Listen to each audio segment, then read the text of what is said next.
সবুজ ফুলকপি দিয়ে মাছের রেসিপি। তো রেসিপিটা তোমাদের সঙ্গে শেয়ার করি, চলুন কিভাবে বানাচ্ছি দেখুন।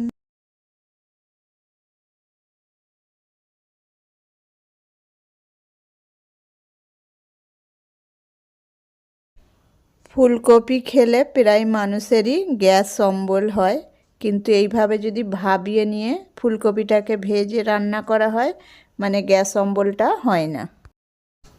এই ফুলকপি যদি মাছের সাথে এইভাবে রান্না করা যায় মানে অসাধারণ স্বাদ। তোমাদেরকে এই রেসিপিটা ভালো লাগলে অবশ্যই একটা লাইক শেয়ার কমেন্ট করো।